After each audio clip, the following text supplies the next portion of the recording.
청년 낙원교회 표 제창하도록 합니다. 우리는 그리스도인. 오늘은 하늘에서 땅으로 6번째 시간, 이 땅에 하나님의 동역을 이라고 하는 주제로 하나님의 말씀 함께 나누도록 하겠습니다. 여러분은 예수 그리스도를 여러분의 삶의 주인으로 믿으십니까? 처음부터 질문하니까 당황하셨나 봐요. 다시 한번 질문합니다. 여러분은 예수 그리스도를 여러분의 생명의 주인으로 믿으십니까? 그렇다면 다시 한번 질문합니다. 여러분은 예수 그리스도의 제자입니까? 조금 목소리가 작아지시네요. 교인이나 그리스도인이라고 하는 단어는 괜찮은데 제자라고 하는 단어는 이상스럽게 우리에게 조금은 부담이 되어집니다. 그러나 여러분, 제가 여러분에게 드린 두 질문은 동일한 질문이에요. 성경에서는 그리스도인이라고 하는 단어가 신약 성경 가운데 단 3번밖에 등장하지 않습니다. 반면에 제자라고 하는 단어는요 300번 가까이 신약 성경에 등장하고 있고, 심지어 오늘날 우리가 자주 사용하는 교인이라고 하는 단어는 성경 자체에는 그 단어 자체가 단 한 번도 등장하지 않아요. 교인이나 그리스도인이라고 하는 단어는요 세상 사람들이 예수를 따르는 사람들, 특별히 예수의 제자들을 구별하여 불렀던 일종의 별명과 같은 것이었습니다. 그러므로 여러분 모두는 그리스도인이며 더불어 예수님께 부름받은 제자임을 기억하셔야 됩니다. 예수님께서는 이 땅에서의 하나님의 영광스러운 사역, 하나님의 큰 일을 위하여 동역자들을 부르세요. 그 동역자들이 바로 제자들입니다.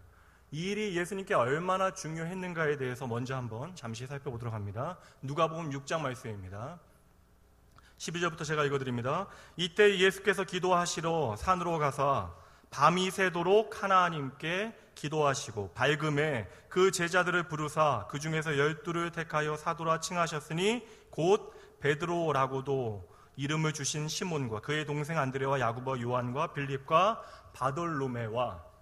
여러분, 오늘 본문의 말씀으로 다시 돌아가 볼까? 오늘 본문에 보면요 예수님께서는 상쾌하게 아침을 여시고 말씀을 사모하는 사람들이, 무리들이 예수님 앞에 나아오는 아름다운 장면에서 시작되어지지만, 여러분, 예수님께서는 바로 그 전날 밤에 밤을 지새워 오늘을 위하여 기도하셨다라는 것이에요. 이처럼 예수님께서 제자들을 부르시는 그 사역은요 예수님의 사역 가운데 핵심적인 사역이었나 봅니다.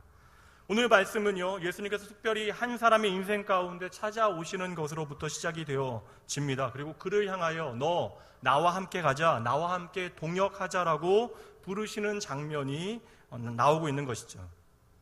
여러분, 만약에 현대의 뛰어난 경영 컨설턴트가 예수님의 12제자에 대하여 여러 가지 수십 가지 항목을 가지고 학력이나 직업이나 적성이나 성격이나 대인 관계나 사람들의 평판 같은 것을 가지고 테스트한 다음에 종합적인 평가를 내려서 예수님 앞에 보고서 형식으로 보고한다면 예수님의 사역에 동참할 수 있는 사람들은요 예수님의 12제자 가운데는 단 한 명도 없었을 것입니다.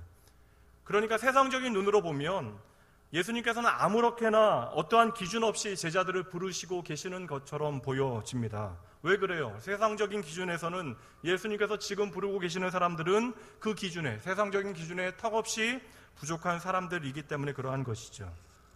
오늘 말씀에는 베드로가 등장하고 있는데요 이 베드로는 바로 예수님의 제자뿐만 아니라 오늘 이 시간에 우리 모두를 대표하는 인물로 등장하고 있는 것입니다. 가난하고 배움이 부족해서 삶을 개척할 그 어떤 의지와 방법을 찾아낼 수가 없습니다. 심지어 자신의 삶에 찾아와 자신을 불러주는 그 어떤 사람도 없어서 자신이 태어난 그곳에서 자라서 평생 고기 잡아오는 일을 해오고 있는 것이에요. 그런데 예수님께서 어느 날 그러한 베드로를 찾아오시어 자신의 일에 동역할 수 있는 제자로 불러내신다라는 것이죠. 그리고 이 베드로가 예수님의 제자들을 대표하는 주장의 역할을 감당하게 되어지고, 훗날 예수님께서 이 땅을 떠나신 다음에는 든든한 하나님의 교회에, 초대교회의 지도자가 되어지는 것이에요. 그렇게 생각하면 여러분, 예수님께서는 결코 아무나 부르시는 것이 아닙니다. 예수님께서 예수님의 제자를 부르실 때 그 어떤 분명한 기준들이 있었다라는 거예요. 밤을 지새워 하나님 앞에 기도하시면서, 예수님께서 밤새워 기도하셨다는 말씀이 거의 나오지 않아요. 십자가를 지시기 전에, 그리고 제자들을 부르실 때 예수님께서는 밤새워 기도하셨는데, 이 제자를 삼으시는 사역이 참으로 중요하기 때문에 하나님 앞에 기도하시며 어떠한 자를 제자로 삼으셔야 하는가에 대해서 예수님께서는 결단하시고 준비를 하셨다라는 것이죠. 그렇다면 오늘 이 시간에는 본문의 말씀을 통하여 예수님께서는 과연 어떠한 기준을 가지고 하나님의 사역, 하나님의 그 큰 일에 동역할 수 있는 사람들을 부르시는지 말씀을 통하여 함께 차근히 살펴보도록 하겠습니다. 오늘 우리가 살펴볼 수 있는 예수님의 동역자가 되어지는, 예수님의 동역자로 부르시는 그 첫 번째 기준, 첫 번째 원리는요, 자신에게 맡겨진 일에 성실한 근성을 가지고 있었던 사람을 예수님께서는 그의 제자로 부르고 계십니다. 하나님의 일에 동참할 때 먼저 자기의 일에 그 어떤 열정을 가지고 행하는 사람을 예수님께서는 찾으시고 부르신다는 것이죠. 오늘 5절 말씀 여러분 먼저 보도록 하실까요? 5절 말씀에 보면 베드로는 주님을 향하여 이렇게 대답하여 말씀합니다. 무엇이라고 이야기하죠? 밤이 새도록 수고하였을 때 잡은 것이 없습니다 라고 이야기합니다. 여러분, 무슨 이야기예요? 베드로는 지금 밤새워 그물질을 했다라는 것입니다. 예수님은 밤새워 베드로를 부르기 위해서 기도하셨고, 베드로는 밤새워 그물질을 했대요. 근데 여러분 보세요. 고기를 전혀 잡지 못하는 그물질을 밤새워 했다라는 것입니다. 제가 여러분의 일상을 잘 알지 못하니까 혹시 이 자리에 앉아 계신 분들 중에서 낚시 좋아하시는 분들 계십니까? 워낙 무표정 하셔서. 좋아하시는 분들 계시죠? 아는 목사님 한 분이 계신데, 미국에서 같이 공부한 목사님이신데, 그분은 정말 낚시를 좋아하시는데 정말 기적과 같은 일들을 행하십니다. 도서관에서 단 1시간 앉아 있는 게 그렇게 힘드신 분이 낚시하러 가서는요, 하루 종일 앉아 계시고 또 밤 지새워 그 자리에 꼿꼿이 앉아 계시는 분이에요. 어느 날 저를 낚시의 세계로 전도하시기 위하여 저와 온 가족을 데리고 낚시를 하러 가셨는데, 그렇게 잘 잡히는 고기가 제가 가니까 한 마리도 잡히지 않는 거예요. 6시간 낚시하는데 단 한 마리도 잡지 못했습니다. 근데 그분께서 저를 전도하셔야 되니까 하시는 말씀이 뭐냐면, 목사님 오늘 안 잡혔으니까 이게 재미가 없는 거지, 고기가 잡히기 시작하면 낚시만큼 재미있는 게 없대요. 여하튼 한 마리도 잡히지 않아서 저는 그날로 낚시를 접었습니다. 여러분, 마찬가지예요. 잡히는 그물질을 하는 것은 참으로 재미있는 일이에요. 여러분, 만약에 여러분이 낚시를 가셨는데 찌가 끊임없이 요동합니다. 그러다가 무거운 놈이 잡힌 거예요. 끌어올리기가 힘들어요. 그때 여러분 짜증을 내시면서 화를 내시겠어요? 왜 이렇게 무거운 놈이 잡히겠냐고 여러분 짜증을 내시겠습니까? 그리고 다시 한번 찌를 던졌는데 이번엔 더 큰 놈이 잡히게 되어지는 것이죠. 아니, 왜 이렇게 힘든데 계속 큰 놈이 잡히는 것이냐라고 여러분 그때도 짜증을 내시겠어요? 여러분, 그러한 수고는 우리에게 기쁨이 되어지는 거예요. 그러한 수고는 우리에게 즐거움과 만족을 주는 기쁨이 되어지는 것입니다. 그리고 그 수고는 우리에게 쉬운 일이죠. 지난주에 남편, 이렇게 제자였던 남편이 이제 젊은 나이에 이제 직장을 다니다가 제조업에 뛰어들었어요. 어려웠는데 요사이 일이 풀리기 시작했나 봅니다. 그리고 요사이는 이렇게 일이 잘 돼서 자신의 공장에서 24시간 동안 물건을 만들어도 시간이 부족할 정도로 일이 그렇게 잘 되신대요. 그래서 옆에 있는 공장에 일을 맡기실 정도로 일이 잘 된다고 이야기하십니다. 그 얘기를 듣고 보니까 얼굴이 참 많이 상한 것 같아요. 근데 그분께서 저에게 이런 기도 부탁을 하시겠습니까? 목사님, 제가 너무나 죽겠습니다. 너무나 이제 힘드니 좀 일감이 더 이상 주문이 들어오지 않도록 목사님 기도해 주세요. 그런 기도 부탁하시겠습니까? 피곤한 얼굴과는 너무나 다르게 빛나는 눈빛으로 행복하고 즐거운 표정으로 저에게 이 일에 지치지 아니하도록, 하나님의 일을 더 잘 감당할 수 있도록 기도해 달라고 저에게 기도를 부탁하셨어요. 근데 여러분 보세요. 그런데 오늘 베드로는요, 이러한 사람들의 수고의 즐거움과는 다르게 밤새도록 그물질하여 그가 수고하여 얻은 것이 하나도 없다라고 이야기하고 있는 거예요. 이건 정말 여러분 수고죠. 이러한 인생의 수고는요, 우리들로 하여금 지치게 만드는 것입니다. 이렇게 밤새도록 잡히는 고기가 아니라 안 잡히는 고기와 씨름하며 수고하여 얻은 것이 하나도 없는 베드로를 하필 주님께서는 그 순간에 찾아오시어 제자로 불러내시고 계시다라는 것이죠. 여러분, 어찌 생각해 보면요, 예수님과 동역하는 일이 오늘날도 이와 마찬가지가 아닐까 생각해 봅니다. 하나님의 일들이 때때로 이렇게 우리에게 비춰지는 순간들이 있다라는 거예요. 우리가 매일 나가서 전도합니다. 아무리 우리가 복음을 전하여도 복음의 찌를 던져도 피라미 하나가 잡히지 않아요. 올라오지 않습니다. 아무리 내가 복음을 전해도 내 수고에 응답하여 회개하고 돌아오는 영혼이 단 하나도 내 눈에 보이지 아니하는 거예요. 그래서 많은 사람들은요, 내 수고의 대가가 없다라는 사실에 낙담하여 쉽게 포기하는 것입니다. 표정들이 왜 그러세요? 이렇게 전도를 해보신 일이 없으시니까 여러분 모르시니까 그런 거예요. 내가 아무리 복음을 전하는 일이 수고롭고 힘들어도 내 수고에 응답하여 회개하고 하나님 앞에 돌아오는 사람들은 내가 눈으로 확인하게 되어지면 참으로 힘이 날 터인데, 우리가 주님의 일을 감당하다가 쉬이 지치고 낙담하는 이유는요, 내가 수고하여 복음을 전하고 수고하고 헌신한다 할지라도 내 그물 안에 잡히는 물고기가 없는 날들이 허다하게 많다라는 것이죠. 때때로 주님의 일이 내게 빈 그물질과 같이 느껴질 때가 있습니다. 그러니 우리는 생각하는 거예요. 내가 전도를 나가면 뭐하노? 내가 기도를 하면 뭐하노? 내가 구역장을 하면, 내가 교사를 하면 뭐하노? 내가 매 주일마다 이렇게 면을 삶아대면 뭐하노? 여러분, 성경 읽기도 마찬가지 같아요. 은혜 받고 목사님 말씀대로 말씀을 한번 읽어보기로 작정합니다. 그런데 말씀을 아무리 그물질해도 그 말씀이 내 삶 가운데 현실화 되어지지 않는 거예요. 그러다 보니까 어느새 그 말씀 읽기를 포기하게 되어지고 나의 삶 가운데는 조금씩 그 말씀이 희미해져 사라져가는 것이죠. 말씀의 은혜를 받고 하나님의 은혜에 감격하여 기도를 시작합니다. 누구나 기도의 그물을 던지며 기도를 시작할 수 있다라는 거예요. 그러나 내가 그 기도의 그물질을 아무리 해도 응답이 올라오지 않고 그 기도의 자리를 계속해서 그럼에도 불구하고 지켜내는 그러한 영적인 근성과 성실함을 가진 사람이 생각보다는 많지 않다라는 것이죠. 그러니까 여러분 신앙생활 할 때도 세상 일을 선택하는 것과 마찬가지로 내가 좋아하는 일들을 하게 되어지는 거예요. 오늘도 마찬가지입니다. 오늘 예수님께서는 아무나 부르고 계시는 것처럼 보이지만 예수님께서는 이미 베드로 안에 주어졌던 디자인하셨던 그의 열정 가운데 그의 영적인 근성을 먼저 발견해내고 계셨던 것이죠. 여러분, 주님의 일은 영적인 일입니다. 당장 그 어떤 결과가 우리의 눈에 보이도록 나타나는 것이 전부가 아니라는 거예요.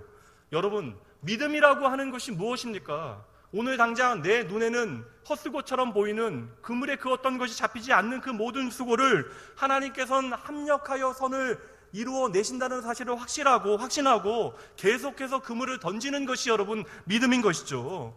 하나님께서는 결코 나의 그물질을 헛되게 하지 않는다라고 하는 사실을 신뢰하는 것이 바로 믿음이라는 것이에요. 그러기에 여러분, 성경은 단 한 번도 우리에게 하나님의 동역에 대해서 이렇게 이야기하지 않습니다. 맡은 자에게 구할 것은 재능이니라. 여러분, 이런 말씀 보신 적 있어요? 맡은 자에게 구할 것은 은사이니라. 여러분, 어떠한 복음서에서 이러한 주님의 말씀에 대해서 여러분 읽어보신 적이 있으십니까? 여러분, 아닙니다. 여러분, 하나님께서 우리를 부르시면요, 그의 합당한 지혜와 능력을 우리에게 허락해 주시는 거예요. 그리고 당장 내가 하나님의 그 부르심에 응답할 수 있는 그 어떤 준비와 능력이 갖춰지지 않으면요, 그 일을 함께 동역할 수 있는 사람들도 하나님께서는 붙여 주시는 거예요. 여러분, 그렇다면 하나님께서 부르시는 자에게 가장 먼저 요구되어지는 것은 뭐예요? 고린도전서 12장 4절 말씀대로 맡은 자에게 구할 것은 충성인 것이죠. 아무리 작은 일이라도 그 맡은 자리에서 우리가 정직한 열심을 다하는 것입니다. 하나님의 영광에 동참하는 그분의 동역자는 그 일의 크고 작음에 상관없이 그 일을 맡기신 분이 하나님이시기에 충성과 최선을 다하는 사람, 하나님께서 오늘도 그 사람을 찾고 계신다라는 거예요. 모든 사람들이 이 그물질하다가 낙심하게 되어지는 그러한 상황 가운데 베드로는 끝까지 밤새도록 빈 그물을 던지고 있습니다. 여러분, 한번 상상해 보십시오. 만약에 베드로가 중간에 포기했다면 이런 날이 없을 거 아니에요. 평생을 고기를 잡아왔는데 단 한 마리도 고기를 잡지 못하는 이런 날이 베드로의 삶 가운데 있었겠습니까? 근데 만약에 베드로가 중간에 포기했더라면 주님께서 가득 채우시는 마지막 그물질을 베드로는 하지 못했을 것이에요. 신약 성경에 또한 복음의 사역자로, 열정적인 사역자로 등장하고 있는 사람이 있는데 그 사람이 바로 바울 사도입니다. 여러분, 예수님께서 바울 사도를 부르셨던 그때를 여러분 기억하십니까? 바울 사도를 부르셨던 그때는요, 한낮 정오 시간에 바울 사도가 담메색을 향하여 가고 있을 그때였습니다. 예전에 기사를 봤을 때 중동 국가 중에 쿠웨이트에서 노동부 장관이 낮 12시부터 4시까지 외부 노동을 금지하는 법령을 발표했던 것을 제가 본 적이 있는데, 법령을 내린 것을 기억하는데, 그것은 무엇이냐면 그 중동의 날씨에 12시부터 4시까지의 날씨는 사람의 건강과 생명을 해칠 수 있는 그런 날씨라는 거예요. 그래서 시에스타라와 같은 그 낮잠을 자는 그런 문화가 그 나라에 있는 것입니다. 그런데 오늘 바울 사도는요, 예수를 만나기 전에 바울 사도는 그 시간에, 그 정오의 시간에, 사람들이 움직이지 않아야 되는 그 정오의 시간에 지금 담메색을 향하여 달려가고 있는 것이에요. 우리가 예수를 믿기 전에 바울 사도에 대하여 나쁘게만 생각을 하는데, 예수를 메시아로 만나지 못한 바울 사도는 유대교의 전통 가운데 하나님만을 바라보는 그러한 그의 신앙 안에서 예수를 이해하지 못한 것이었습니다. 그러니까 예수의 가르침과 예수를 따르는 사람들의 이야기가 더 이상 퍼지지 못하게 하기 위하여 지금 다메섹을 향하여 한낮의 떼약볕에도 불구하고 그는 그러한 육신의 피곤함과 어려움을 생각하지 않고 달려가고 있었던 것이에요. 바울의 생각에는요, 이것이 바로 하나님의 일이라고 하는 확신이 있었기에 열정을 다하여 그 일에 자원하고 있었던 것입니다. 그리고 하나님께서는 바로 그 다메섹을 향하는 뜨거운 정오의 그러한 바울을 향하여 기꺼이 찾아오셨던 것이죠. 여러분, 오늘 본문의 말씀에 베드로의 열정이나 이러한 바울 사도의 열정은요, 예수님을 만나고 난 다음에 생겨난 것이 아니에요. 그들 안에 담겨져 있었던 그들의 어떤 기질입니다. 타고난 그런 성품이에요. 바울의 열정, 베드로의 열정은 예수를 믿고 나서 그래서 단순히 갑자기 생겨난 것이 아니라 하나님께서는요, 그들의 열정 가운데 열정이 향하는 방향을 예수 그리스도 안에서 바뀌어 그들이 뛰고 달리는 그 모든 열정을 예수의 일에 동참하도록 하나님께서는 하신 것이죠. 그래서 베드로가 때때로 이후로도 때로는 지나친 열정이 엇갈릴 때가 있었잖아요. 그럼에도 불구하고 끊임없이 그 방향을 예수님께서는 교정하시어 아름다운 순교의 자리에까지 베드로의 삶을 이끌어 가셨던 것입니다. 바울 사도도 마찬가지잖아요. 그의 삶 가운데 그의 삶을 정리하는 그 순간에 주 예수께 받은 사명을 위하여 내 생명도 아낌없이 내어 놓았다라고 바울 사도가 고백할 수 있었던 것도 바로 그 안에 있는 복음의 열정에, 그 안에 있는 그런 영적인 근성이었습니다. 여러분, 오늘도 하나님께서는 우리를 부르신 다음에는 작은 일을 먼저 맡겨놓으시고는 계속해서 우리의 삶이 어떠한가에 대하여, 우리의 응답이 어떠한가에 대해서 지켜보십니다. 우리에게 맡기신 구역장, 교사, 다양한 헌신의 자리에서 우리는 어떠한 헌신을 하나님 앞에 열정을 다하고 있는지, 충성을 다하고 있는지 그러함으로 우리는 점검해 보아야 하는 것이죠. 내게 맡긴 구역 식구 하나를 위하여 내가 죽어도 좋을 만큼 하나님 앞에 열정적으로 그 영혼을 섬겨보고 그들의 문제는 나의 문제인 것처럼 찢어지는 가슴을 안고 하나님 앞에 기도하며 섬겨보셨습니까? 구역장님도 얼굴이 왜 그러세요? 하나님께서는 맡기신 작은 일에 충성을 다하는 그분의 일꾼에게 반드시 여러분 더 큰 일을 맡기시고 하나님의 더 큰 기쁨에 동참하게 하시겠다라고 약속하고 계십니다. 여러분, 하나님께서는 오늘도요 살아계시어 우리의 열정과 충성을 지켜보고 계시다라는 것입니다. 근데 우리는 입으로는 하나님 그토록 사랑한다라고 이야기하면서 그분의 일을 감당하면서 왜 우리는 대충 나의 일정과 사정에 따라 일하게 되어지는지 모르겠어요. 사도행전 14장 말씀에 보면 바울 사도에 대한 그 놀라운 그의 열정을 드러내는 사건 하나가 등장하고 있는데요. 바울 사도가 복음을 전하는데 안디옥과 이고니온에서 그를 미워하는 무리들이 올라와서 거짓 증언을 하게 되어지고, 이 거짓 증언을 듣고 무리들이 바울 사도를 돌로 쳐서 죽여요. 의도가 죽이려고 한 거예요. 그래서 그들은 바울 사도가 죽었다라고 생각하고요, 바울을 성 밖으로 내다 버리게 되어집니다. 그런데 그 다음 말씀에 보니까 14장 19절 20절 말씀에 보니까요, 숨이 끊어진 것처럼 보여졌던 바울 사도가 숨을 콕 쉬면서 호흡이 돌아왔나 봐요. 그리고는 제자들 앞에서 일어나서는 다시 성으로 바울 사도가 들어갑니다. 그리고 그 다음 말씀에 보면요, 다시 그 성에서 복음을 전하기 시작했대요. 그리고 그 다음 절 말씀에 보니까요, 그 성의 많은 사람들을 하나님의 제자로 삼았다라고 말씀하고 있습니다. 여러분, 이 사람이 바로 바울이에요. 하나님께서는 그의 끈질긴 근성과 그러한 열정을 사용하시는 거예요. 그리고 여러분, 그 다음 장에 보면 바울을 핍박하기 위하여 안디옥에서 사람들이 올라오는데 도리어 그 안디옥에 세계 선교의 전초기지가 되어지는 안디옥 교회가 세워지는 것이에요.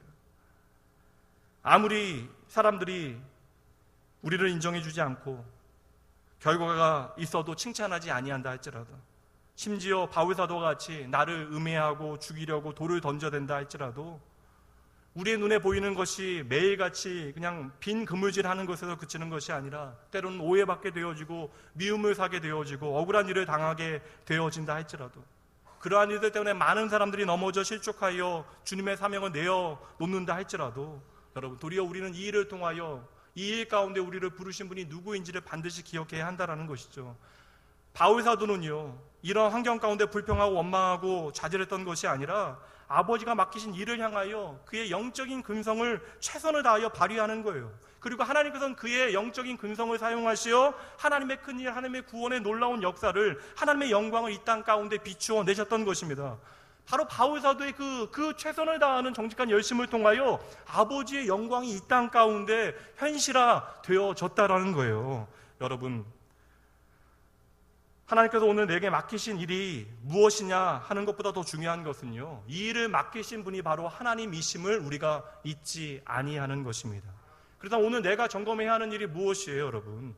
그 일이 얼마나 중요한지, 그 일이 얼마나 큰지, 사람들의 평가가 어떠한지가 중요한 것이 아니라 나는 하나님께서 내게 맡기신 이 일에 대하여 어떠한 열정과 성실함으로, 충성으로 이 일을 감당하고 있는가를 먼저 하나님 앞에서 점검하셔야죠. 하나님께서 반드시 이러한 하나님의 사람을 자신의 동역자로, 하나님의 영광을 이 땅 가운데 현실화시키시는 그 영광의 자리로 불러내심을 여러분 믿으시기 바랍니다. 두 번째로, 하나님께서 동역자를 찾으실 때는요, 5절 말씀 함께 보실까요? 다시 한번 읽어봅니다. 함께 읽습니다.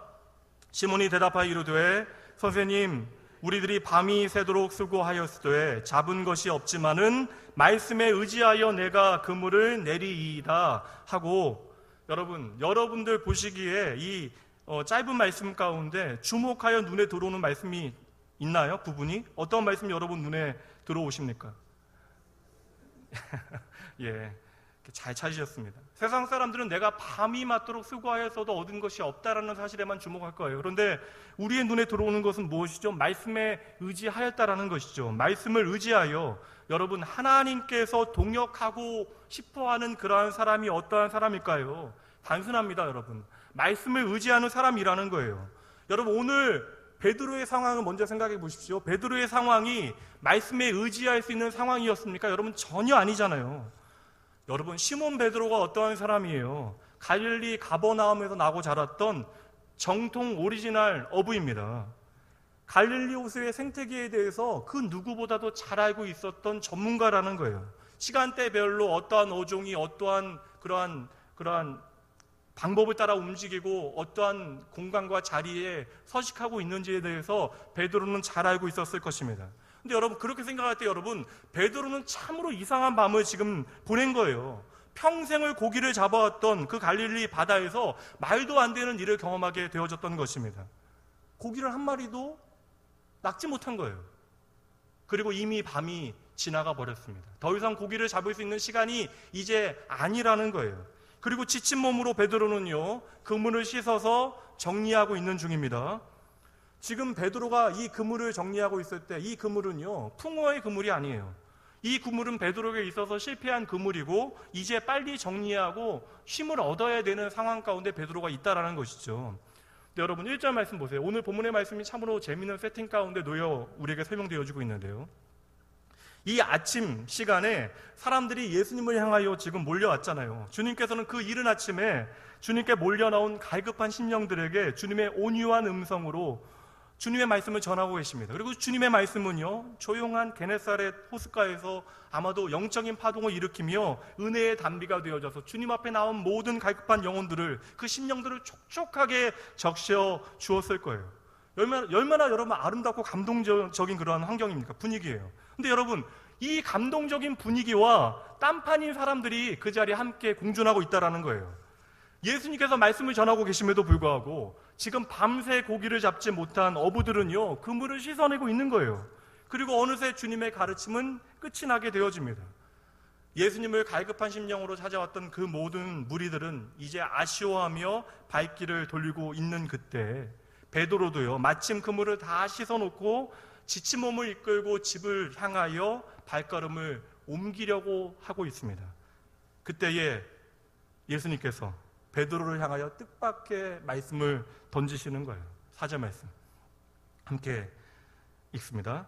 말씀을 마치시고 시몬에게 이르시되 깊은 데로 가서 그물을 내려 고기를 잡으라. 깊은 데로 가서 그물을 내려 고기를 잡으라. 여러분, 지금 상황도 참으로 문제가 되어지는데 상황만 문제가 되어지는 것이 아니에요. 더 큰 문제가 놓여져 있습니다. 여러분, 베드로의 직업이 무엇이죠? 어렵죠, 질문이. 베드로의 직업이 무엇이죠, 여러분? 어부잖아요. 예수님의 이전 직업이 무엇이었습니까? 목수시잖아요. 이전 목수잖아요. 전직 목수이셨잖아요. 그럼 여러분 지금 어떠한 상황이 벌어지고 있는 거예요? 전직 목수가 현직 어부에게 고기 잡는 법을 강의하고 계시는 거잖아요. 게다가 이 어부는요, 밤새도록 고기 잡기에 실패한 어부예요. 밤새도록 육신을 움직여 수고한 베드로에게 어떠한 소리도 귀에 들려오지 않았을 거예요. 아마 귀가 웅웅거리는 그런 상황 가운데, 만사가 귀찮은 상황 가운데, 지금 쉬어야 되는 상황 가운데 주님께서는 말도 안 되는 욕을 하고 계시는 것이죠. 게다가 여러분 더 문제가 되어지는 것은 내일을 위하여 고기를 잡을 수 있는 그물을 다 정리를 마친 상태잖아요. 이 그물을 혼자 던지고 혼자 이제 꺼낼 수 있는 것이 아닙니다.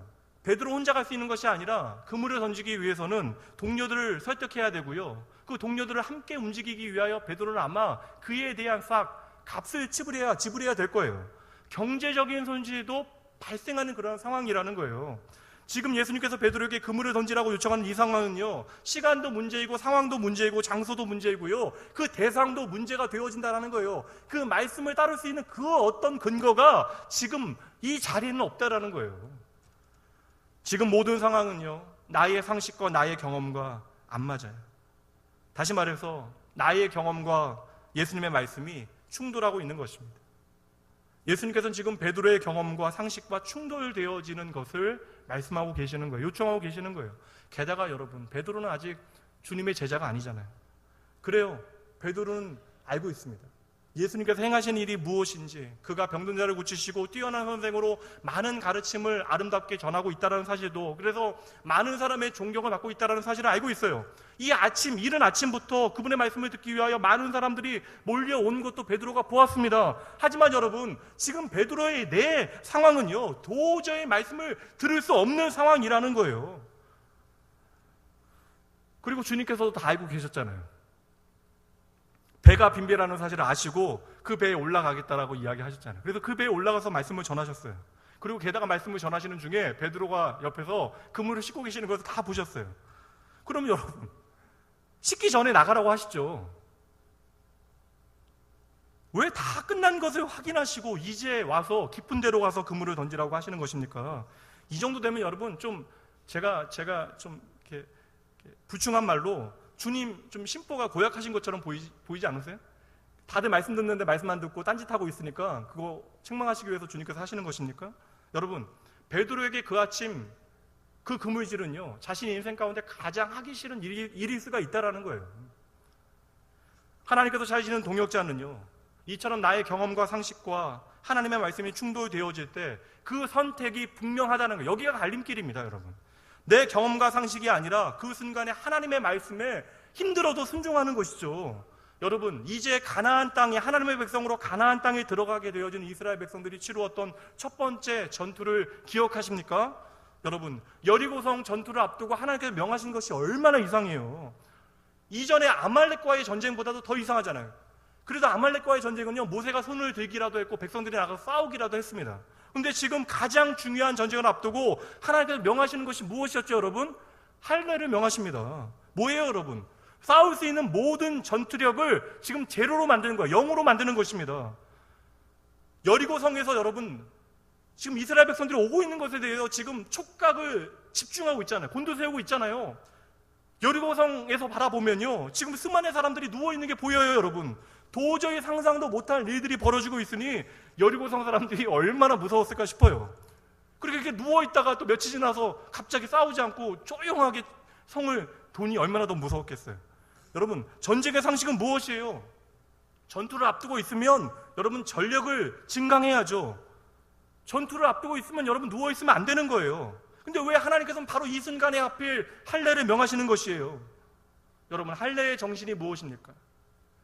할례는요, 내가 이 땅을 향하여 죽었다라는 것을 선언하는 거예요. 그리고 내가 하나님 안에서 하나님을 향하여 산다라고 하는 것을 고백해내는 것입니다. 그러기에 할례는요, 내가 하나님의 백성이라고 하는 증거가 되어지는 것이에요.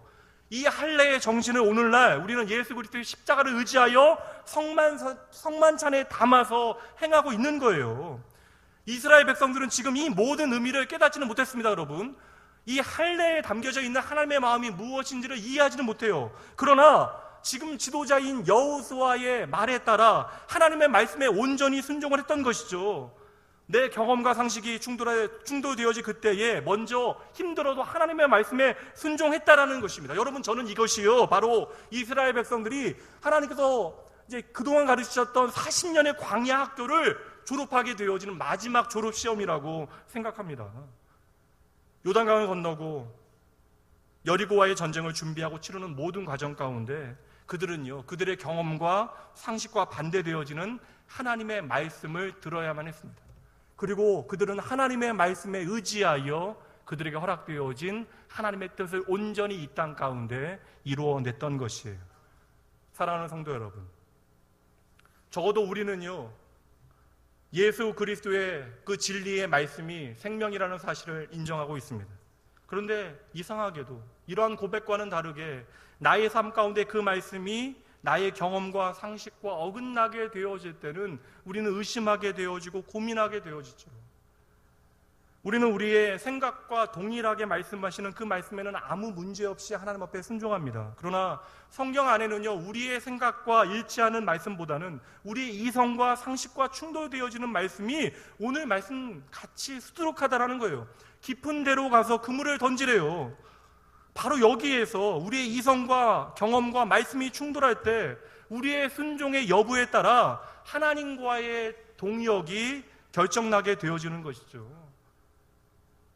하나님의 말씀과 나의 지식이 충돌하고 하나님의 말씀과 세상의 표준이 충돌되어질 그때에 하나님의 사람, 하나님의 부르심에 응답하는 하나님의 종은요, 내게 조금 불리하더라도 주님의 말씀에 순종하기로 결단하는 것입니다. 그리고 하나님과의 영광스러운 동역은요, 바로 이 순종으로부터 시작되어지는 것이에요. 여러분, 질문은 단순합니다. 깊은 데로 가서 그물을 던지라는 것이 중요한 것이 아니라 오늘 나에게 하나님의 말씀이 과연 결론인가 하는 질문을 던지고 계시는 것입니다. 여러분, 오늘 여러분의 삶 가운데 하나님의 말씀은 여러분의 모든 선택과 결정의 결론입니까? 왜 우리의 삶 가운데 하나님과의 동역에 또한 동행의 그런 경험들이 부족합니까?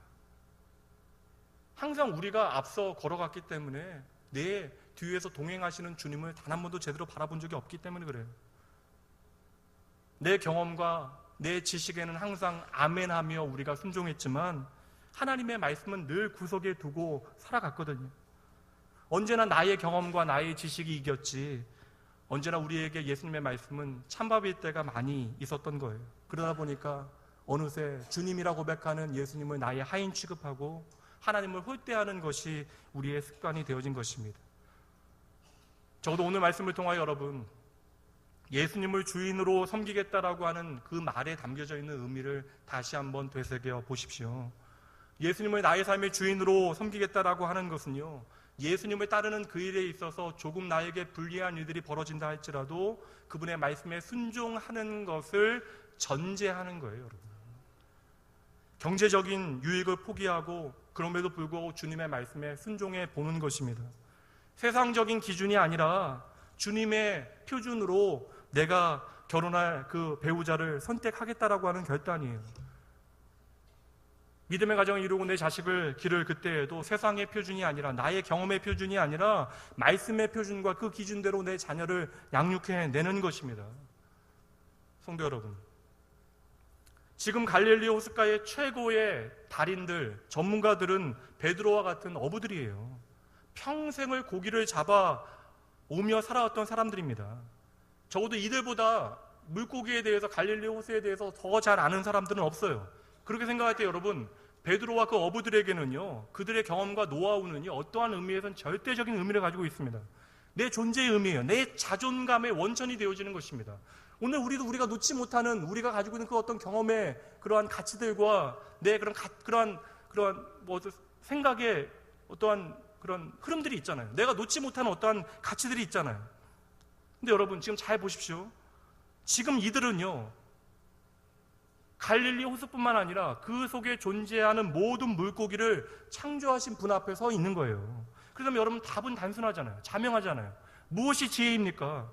아무리 뛰어난 어부라고 해도 그 물속에 존재하는 모든 물고기를 다 할 수는 없는 거예요. 베드로는 이 아침에 내가 그물을 던져서 물고기를 잡을 수 없다라고 이야기하지만 여러분, 그럼에도 불구하고 그 갈릴리 호수 안에는요 물고기가 많이 있잖아요.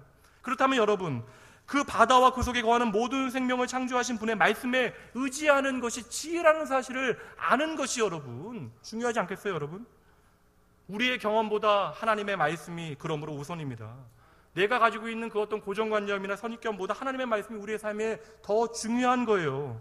그러므로 하나님의 말씀과 나의 경험이 충돌하게 되어질 때 하나님께서는 그 순간 하나님의 동역자를 구별해 내시는 거예요. 그 동역자를 구별하여 하나님의 영광스러운 사역을 위하여 불러내시는 것이죠. 나의 상식과 나의 경험을 뛰어넘어 우리가 하나님의 말씀에 순종하여 하나님의 그러한 영광스러운 사역에 동참하게 되어질 때 하나님께서는 그 일을 통하여 하나님의 뜻을 이 땅 가운데 이루어 가심을 여러분 믿으시기 바랍니다. 마지막 세 번째, 오늘 본문의 말씀 8절 말씀 보니까요, 시몬 베드로가 이를 보고 예수의 무릎 아래에 엎드려 이르되, 함께 읽을까요? 주여 나를 떠나소서 나는 죄인이로소이다 하니. 하나님은 어떠한 사람들과 동역하시나요? 내 손에 잡히는 인생의 대박을 눈앞에 두고도 그것을 버려두고 하나님께 마음을 다 드릴 수 있는 사람이에요. 아무도 아멘하지 않는 것이 이 일이 얼마나 어려운가를 증명해주고 있는 것이죠. 참으로 어려운 일입니다. 그러나 여러분 보십시오.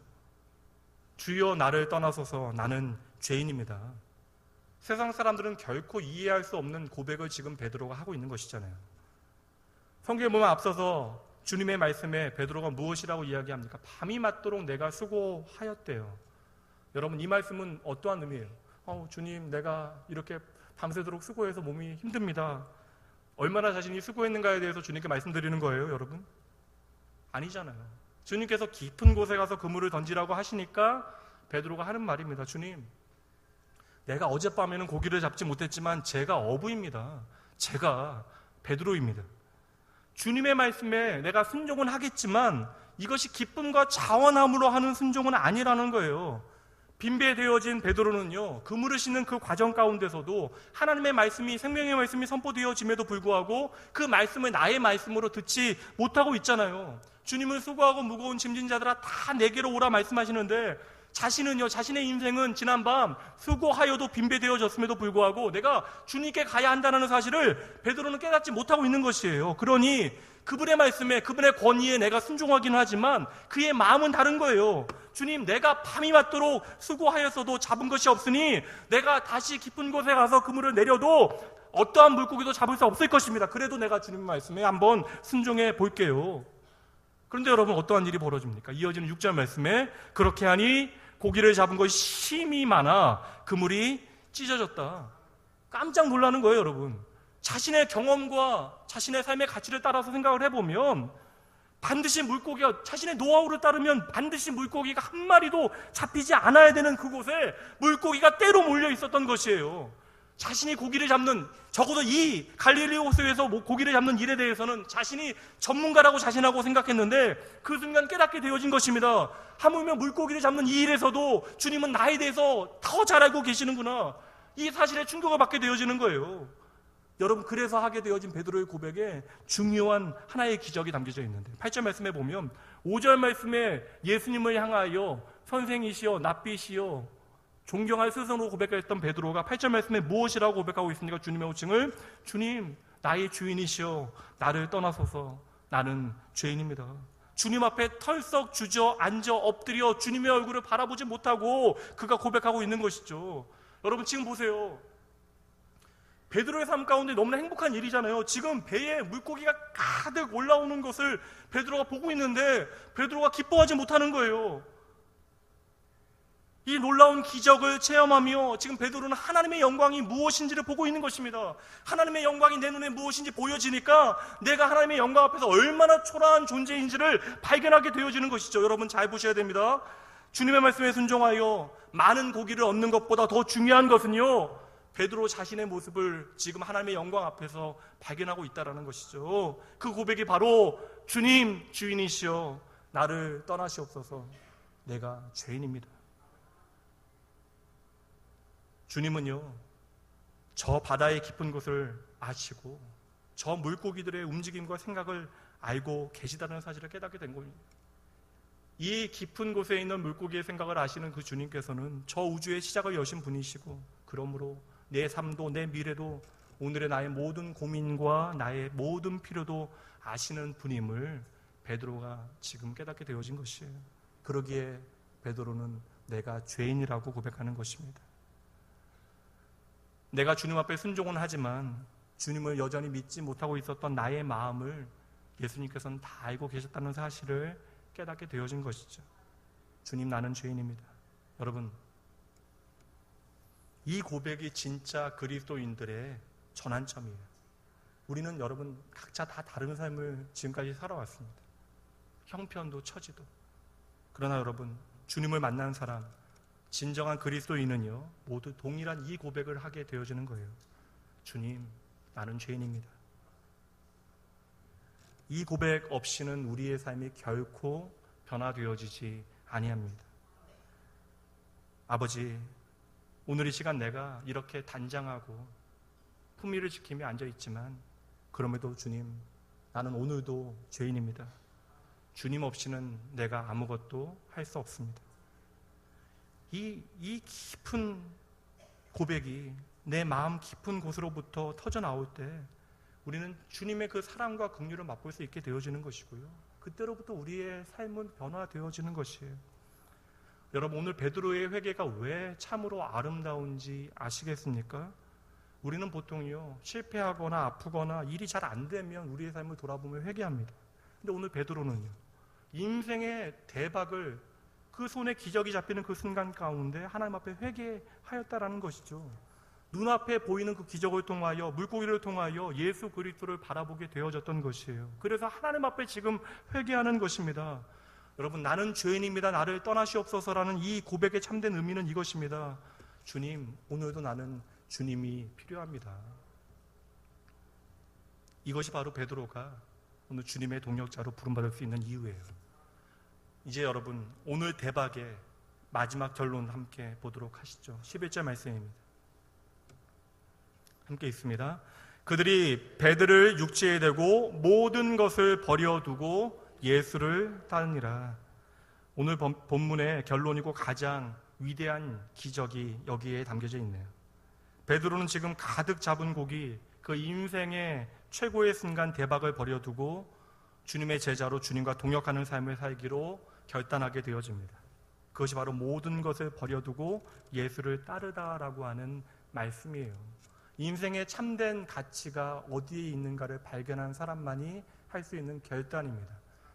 내 삶이 내가 잡은 고기에 있지 아니하고 내 생명이 바로 예수께 있다라는 사실을 발견한 사람만이 내 삶의 모든 것을 버려두고 예수만을 쫓을 수 있는 것이죠.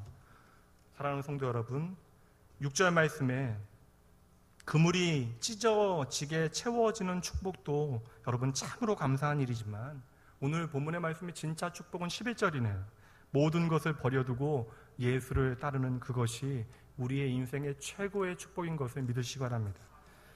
결국 여러분, 우리의 삶에 벌어지는 수많은 은혜와 기적의 현장들, 그 모든 축복들은요, 우리로 하여금 하나님의 자녀답게 살아가기 위하여 하나님께서 오늘도 우리에게 베푸시는 것들이에요.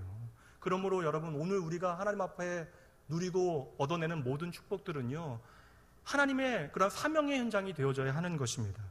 여러분, 예수의 사람들은요, 내게 주어진 복을 하나님의 사명의 현장으로 바꾸어내는 사람들입니다. 그 복을 통하여 하나님의 거룩한 동역의 기쁨으로 동참하는 사람들이라는 거예요. 여러분, 너무나 많은 사람들이 내 손에 허락하신 물질에 감사하면서 그 물질에 그냥 사로잡혀 살아갑니다. 너무나 많은 사람들이 내게 허락하신 명예에 감사하면서 그 명예가 사라지게 되어질까 봐 벌벌 떨게 되어지는 것이죠. 그러나 오늘 본문의 말씀에 하나님의 영광스러운 사명의 동역이 시작되어졌던 베드로는요, 손에 잡힌 그러한 대박의 마음을 빼앗기지 아니하고 그 기적과 대박을 통하여 주님을 더 깊이 만나고요, 그 대박을 버려두고 주님을 따라가 버리는 것이죠. 성도 여러분, 하나님이 여러분의 삶에 이러한 대박과 같은 놀라운 은혜를 베푸실 때, 그래서 남들이 내 손에 잡힌 그러한 축복을 바라보며 그것에 집중하는 그 순간에 여러분, 베드로와 같은 좀 다른 고백을 하나님 앞에 드릴 수 있기를 여러분 소원합니다. 아닙니다, 하나님. 그럼에도 불구하고 나의 최고의 축복은 바로 하나님이십니다. 그 복에 매여 사는 것이 아니라 그것을 내려놓고 더욱더 주님 따라가셔야 하는 것이에요. 그때 주님께서는 우리를 향하여 말씀하시는 것입니다. 나의 사랑하는 자여, 나와 함께 가자. 나와 함께 일하자. 오늘 주님께서는요, 이 땅에서 우리 그저 잘 먹고 잘 살라고 우리를 축복하고 계시는 것이 아니에요. 성도 여러분, 왜 건강하려고 하십니까? 사실 많은 사람들이 도리어 건강 때문에 하나님 앞에 범죄하게 되잖아요. 오늘 우리에게 왜 좀 더 많은 물질이 필요합니까? 많은 사람들이 그 물질을 가지고 도리어 자랑하고 교만하고 세상을 더 사랑하게 되잖아요. 여러분, 하나님께서 우리에게 허락하신 모든 축복의 목적을 오늘 우리에게 다시 묻고 계시는 것입니다. 왜 너는 더 건강하기를 원하니? 왜 너는 더 많은 물질이 너의 삶에 필요하다라고 이야기하니? 왜 너는 너의 자녀가 이 세상 가운데 더 잘 돼야 된다라고 나에게 말하고 있니? 여러분, 이러한 주님의 질문에 부끄럽지 않은 응답과 삶을 살아드릴 때 우리의 삶 전체가 하나님 앞에 진짜 축복이 되어지는 것입니다. 여러분, 오늘 말씀 잘 보세요. 나는 죄인입니다라고 하는 고백과 주님을 따르겠다라고 하는 고백이 짝을 이루고 있습니다. 베드로는 그때까지 자신의 배와 그 그물과 자신의 인생의 주인이 자신이라고 생각하고 살아왔어요. 그런데 이제야 진짜 주인이 누구인지를 깨닫게 되어진 것입니다. 단순하게 이야기해서 여러분, 20년 동안 매일같이 밥을 해온 가정주부가 아침에 가족을 위하여 밥을 준비하면서 하나님 앞에 두렵고 떨림으로 기도하며 밥을 짓겠어요?